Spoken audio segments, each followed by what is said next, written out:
CREA dropped the March 2026 numbers today, and on the surface, it looks like nothing really changed. Sales basically flat, listings basically flat, pricing shifting down. Another month in the slow grind market, Dan. Yeah, but if you dig one layer deeper, there's actually a bit of an interesting story underneath, which is that CREA is quietly telling you that the spring market, April, May, June stretch that normally carries the entire year from volume and price growth perspective is at risk of getting choked off before it starts, which is kind of a bit of a shift from the pent-up demand narrative that we're seeing. And the culprit isn't the Bank of Canada this time. It is the bond market that we've been talking a lot about that dictates your fixed mortgage rates. Yeah, you got it up right. So today we're going to talk about the numbers, talk about the fixed rate jump that blew halfway through March, the regional split that's getting wider, and what that all means if you're a buyer, a seller, or investor coming into this spring market. So welcome back to the Canadian Real Estate Investor Podcast. Let's get into it, Dan. Before we do that, I'm just going to play around with the tool that I vibe coded because it's coming along pretty well. And we used to do the deal of the day segment, and then I think after a handful of partnerships that kind of came and went on deal analysis, we finally got around to building our own thing. And I know I've seen a lot of you sign up and you've probably got an email from me and whatever. But it's I'm pretty stoked about it, man. I don't know your thoughts, but it's a valuable tool, right? And now on the map feature, so I'm just dragging it for those of you who are watching either on YouTube or on the Patreon for the ad-free folks, it literally just shows you a map of properties by cap rate or yield on cost, I guess, which I could kind of gross yield maybe. And I can click on one and it's pre-analyzed. So I'm just going to pull up this one. It was $350,000 in Windsor at a 4.5% cap rate. And I literally didn't even have to type anything in to do that. I just clicked it and it was already done. Now the numbers are obviously pretty rough. It's based on what we can scrape, what's publicly available, but we want to get more users on this thing and gather some feedback. And actually, as you use it and analyze deals, it helps train the platform and the AI, which is kind of a cool piece about AI. And then the other piece is that we have a leaderboard, so we can see who's analyzing the most deals, and we give $100 away to whoever analyzes the most deals each month. I personally do that. So look at that. You get paid to analyze deals? This is crazy. Yeah. If you do the most, yeah. Yeah. So anyway, let's get into the CREA stats here. Okay, so let's talk about March 2026. National home sales were virtually unchanged from last month over month, down 0.1%. And on a year-over-year basis, the actual not seasonally adjusted activity came down 2.3% below March 2025. So we're running slightly below last year's pace, which itself, I mean, last year was one of the worst years ever. And we've seen this now 3 months in a row. We're below last year. Not a good sign, right? No. I mean, when last year was not a banner year. It was probably one of the worst years for most people. And if that's the benchmark, that's we're in a tough spot. So new listings, they also edged down 0.2% on a month over month basis. Supply and demand are both basically flat. Just seems that not really many people are doing too many things. And the MLS Home Price Index fell 0.4% month over month and is down 4.7% year over year. So it's actually a slightly smaller decline than the February print, which, it means that maybe the pace of prices falling or price declines is slowing a little bit. So we're I think last month was 4.8% year over year. So again, pace of price decline is maybe starting to decelerate. I guess we got to wait probably a couple of months to see what the trend is. Yeah, exactly. Now here's a stat that I always like to chat about and I find kind of fascinating: the national average sale price. So not the home price in Toronto, not the home price in Winnipeg, but the home price, the average home price across the country. This one's always a bit of a caveat because it's not quality adjusted, but back in for last month in March, national average sale price $673,000 and that's down 0.8% from March 2025. So essentially flat as well. So, 30,000 foot top line read here, quiet market, flat sales, flat listings. Prices are still soft, but maybe decelerating on the price declines. And for the bears out there, like that doesn't mean that prices are going up anytime soon. It just means that they're falling slower. Usually the next thing is after that is that you see, a period of flat, and then eventually you start to get some confidence regaining and you get into recovery. We're still a long way out from that based on what I'm seeing on these charts here. And if you stopped reading the report at this point, you would think that nothing happened, but there is actually a little bit of a story in the subplots on this stuff. Ooh, I love it. Okay, well, let's get into that. Here's something that we should open up with. This is something that CREA actually buried about halfway into their monthly release here, which we always cover on the show.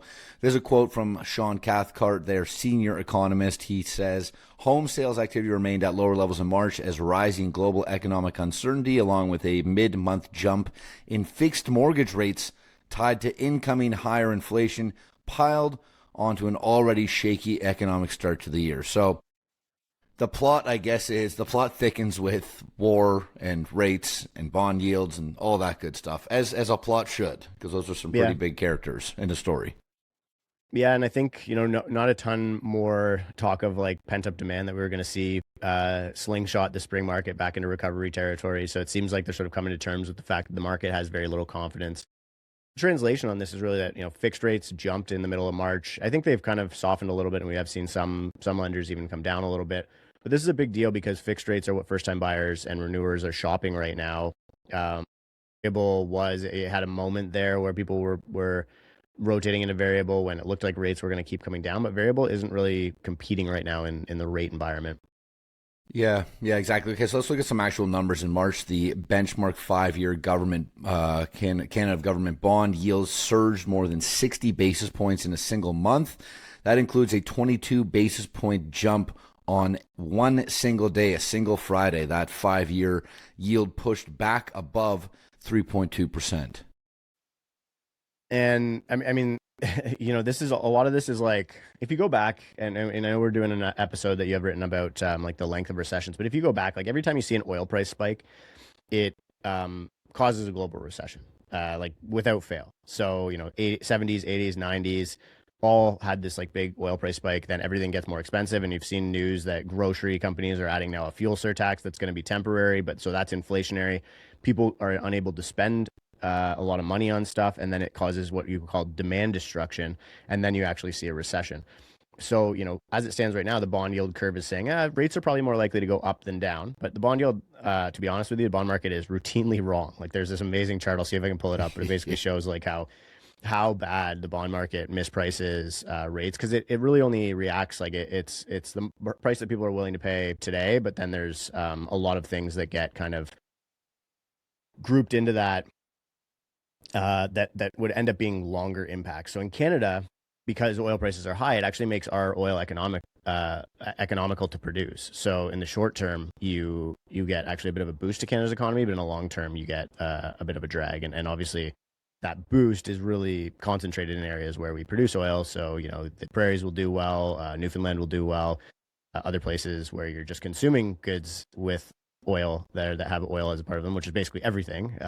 Will be negatively impacted. And so when that jump up that you described in the Canada bond yield happens, fixed mortgage rates typically follow because lenders price off of bond yields. We've talked about this a bunch of times. Just search bond yields in our catalog, and I'm sure you'll find a good episode with an explainer on it.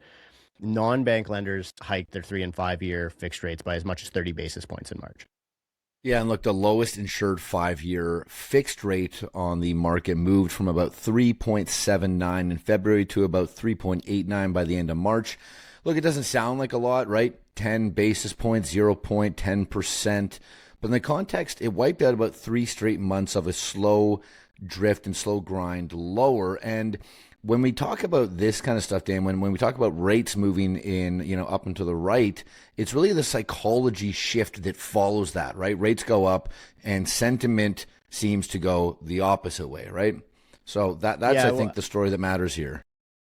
And I think consumers, like Sean Cathcart does mention it in the CREA release, that consumers are waiting to see if rates might come down in the future, or like consumers are so much more educated. Like the fact that this podcast is even able to exist and get hundreds of thousands of downloads a month tells me that consumers really do pay a lot of attention to this stuff and how it impacts real estate. And the Bank of Canada also held at 2.25% in March 18th. They didn't cut, they didn't hike. So there's the idea that every buyer needs to understand with this is the Bank of Canada can sit there and do nothing, and your fixed mortgage rate can still move 30 basis points against you in a month, because fixed rates are a derivative of the bond market, not a central bank product, which dictates your variable rates. Yeah, exactly. Okay, so real question is, what's driving it? Well, a couple of things, right? Obviously, the geopolitical tensions and basically flat out war, whether it's a ceasefire or not, whenever you're listening to this, geopolitical tensions in the Middle East pushing oil prices up. Inflation, right? We've talked a lot about inflation over the years on this show. Those expectations that inflation is going to go up are creeping higher. So inflation's going up, as well as the concern that more inflation is going to have to be dealt with here. And of course, this seems like old news now, but ongoing U.S.-Canada trade friction. Markets reassess the kind of path to rate cuts and yields repriced, and it's shaky. Damn, just even this year, we've talked about the possibility of rate cuts, rate hikes. All the big banks seem to be kind of predicting their own thing. And, when we talked about this, maybe back in January of this year, it was a different story as it is now in April. Yeah, and I think this is where that line that I mentioned from Cathcart, and I will say, like, CREA and Sean, like they people definitely dunk on them a lot because they're usually like routinely pretty bullish, but it seems like quite a bit more realistic here, and mentions the perception of rates may be temporary. I think that's a little bit of an interesting note, because I would agree, like if buyers think that the rate jump is temporary, they're not going to lock in, they're going to wait, and then eventually if rates go down, maybe you start getting some of that demand come back out of the market. If rates go up, then it's just going to further destroy that sentiment.